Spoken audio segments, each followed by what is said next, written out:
Hi, Medical Wildcats.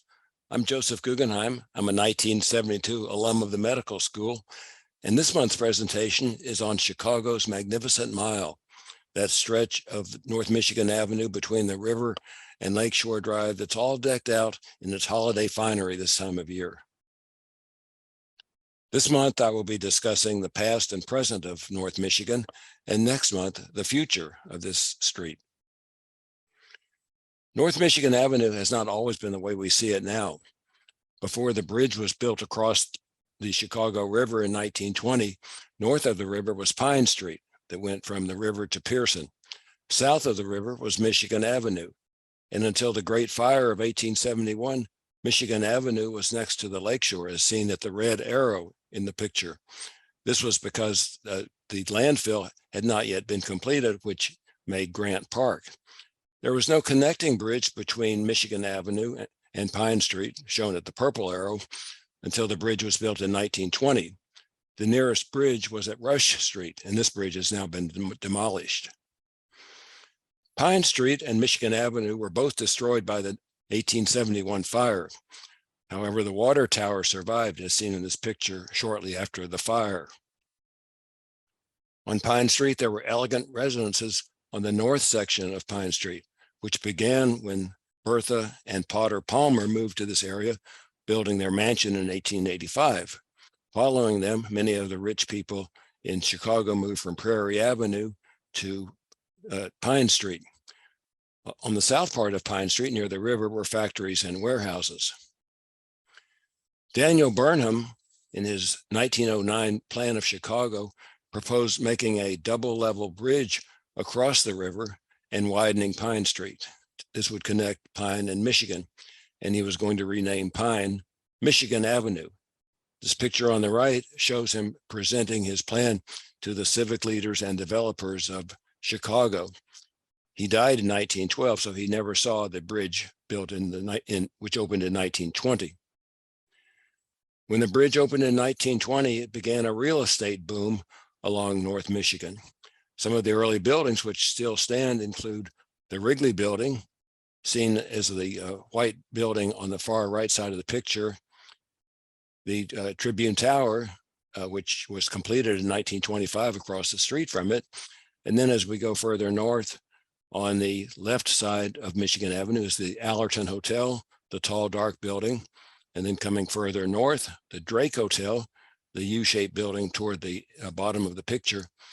The Northwestern campus in Chicago opened in 1926 with the dedication of the Ward Building, but we don't see the Ward Building in this picture. So I think this picture was probably taken before 1926, because certainly we would have seen at least part of the Ward Building in 1926.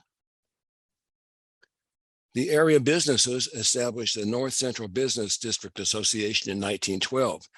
This has now been changed to the name the Magnificent Mile Association. The businessmen grouped together and prohibited laundries, warehouses, saloons, auto showrooms, and manufacturing buildings. You can see, looking north, the dark building on the right side of the street is the Allerton Hotel.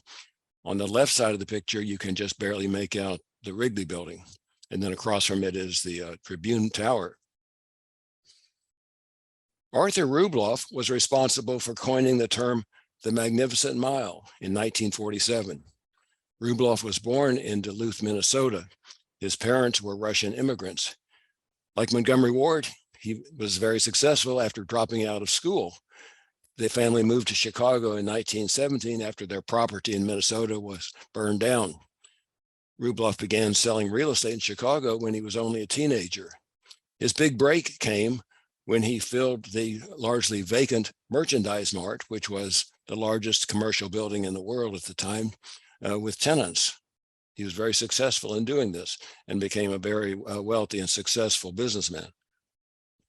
He donated $5 million to the Northwestern Law School, $5 million to the University of Chicago, and $6 million to the Art Institute of Chicago. He also donated his collection of paperweights. His hobby was collecting paperweights, and he donated over 1,000 of them to the Art Institute. The Rubloff Building was built in 1984 after demolishing Thorne Hall. at the corner of East Superior and Lakeshore Drive, and the building is named in his honor. The building houses our medical alumni office, as well as some offices of the Department of Medicine and also the law school.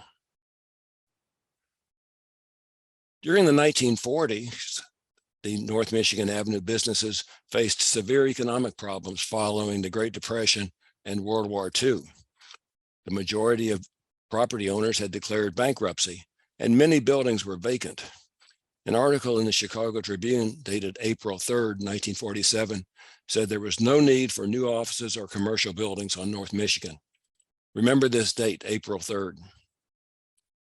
On April 6th, 1947, just 3 days later, Arthur Rubloff and John W. Root, a prominent architect in the Chicago area of the Holabird and Root architecture firm, convened the mayor, governor, realtors, city officials to reveal their new plans for North Michigan Avenue.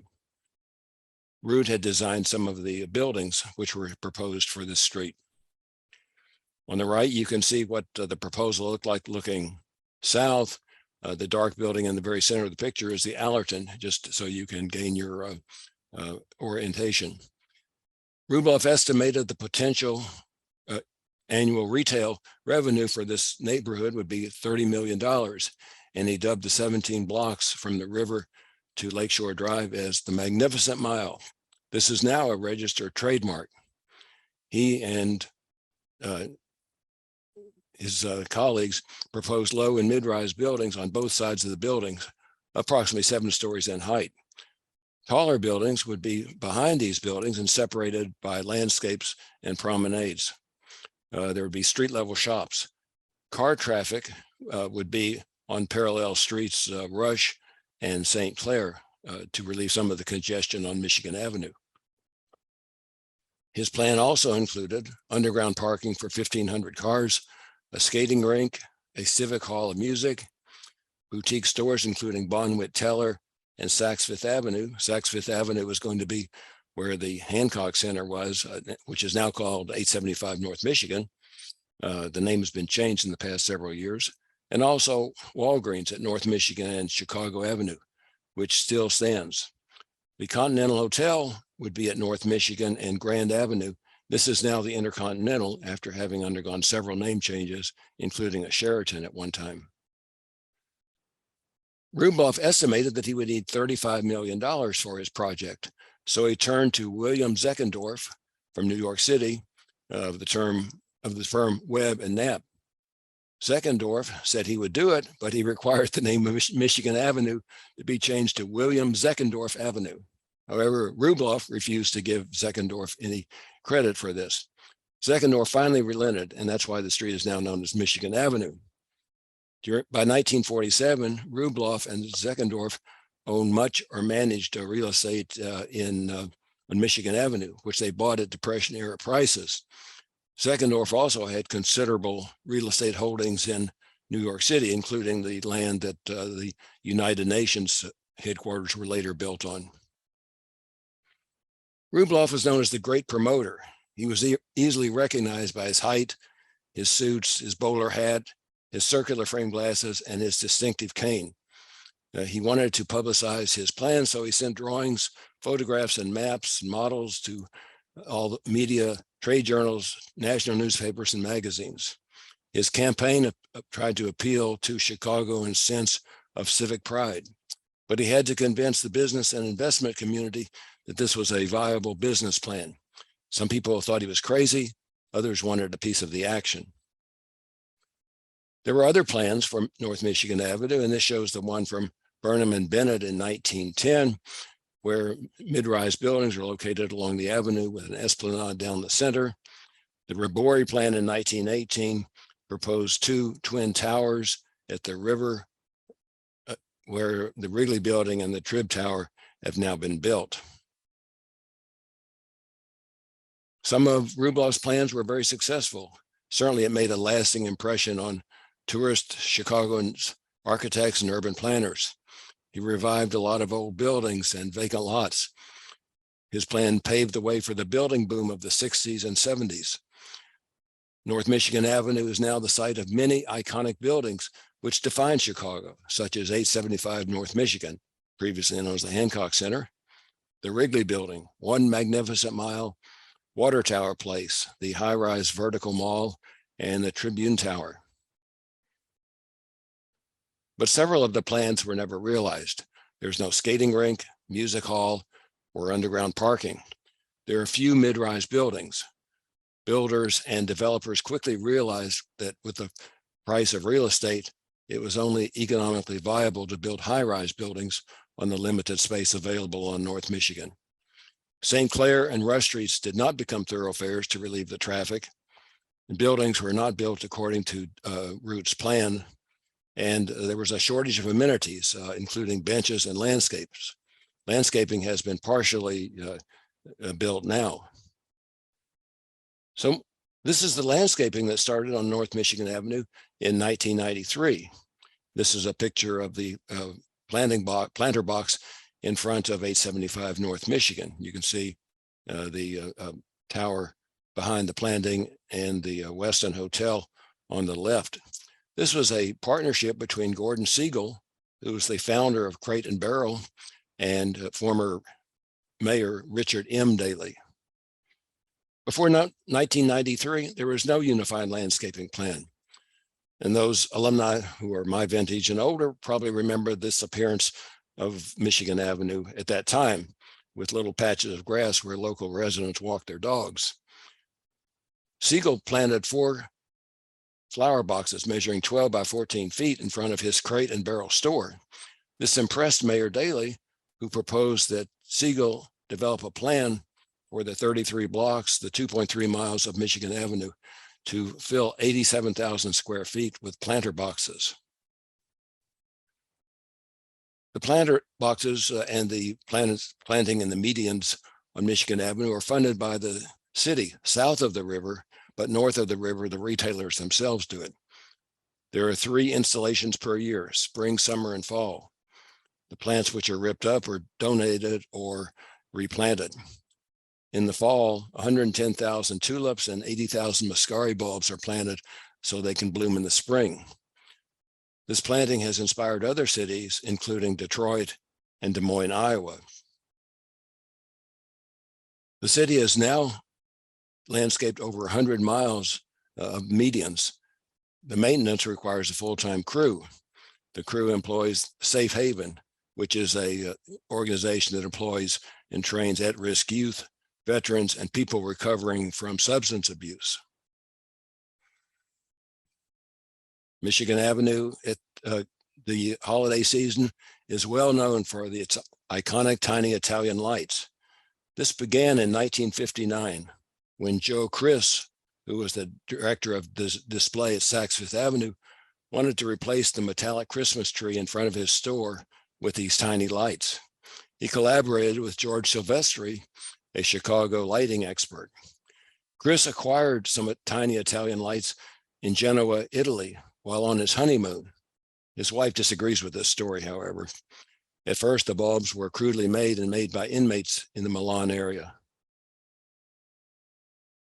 The lights are hung on strings loosely so that when the wind blows, they appear to be twinkling. They're removed every season, usually being cut down. Installing the lights on the Mag Mile requires 3 to 6 weeks. So they were introduced in 1959, and by 1966, General Electric was manufacturing similar lights to be sold to the general public, 7 years after introducing them in Chicago. The lights are now used in other cities, including a Tavern on the Green in New York City and Champs-Élysées in Paris. The Magnificent Mile Lights Festival is one of the holidays regulars in the Chicago area. This year, it was on Saturday, November 19th, so it has already occurred. It began in 1949 with a 50-foot tree at Water Tower Park at Michigan and Chicago Avenue. The parade began in 1992. It is now the 3rd largest parade in the United States and the largest night parade. The crowds along the route are estimated to be over 1 million. You can see in this time exposure picture on the right the parade coming down Michigan Avenue with the lights, and then the fireworks display at Pioneer Court right on the river. The lights are turned on in mid-November and turned off in early January.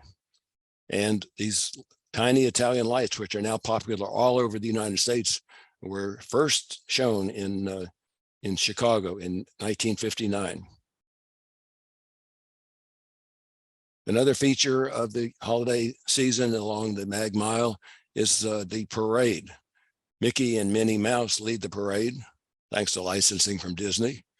The lights are turned on block by block as the parade travels south, and it concludes with a firework display at Pioneer Court, as shown in the lower right picture. But things aren't all sunshine, lollipops, and roses along Michigan Avenue. These are not headlines that I made up. These are from the major media in Chicago. The Michigan Avenue is having major problems now because of people's fear of the crime, which has been escalating over the past couple of years. As the crime increases, foot traffic along the Mag Mile decreases, and businesses are having problems.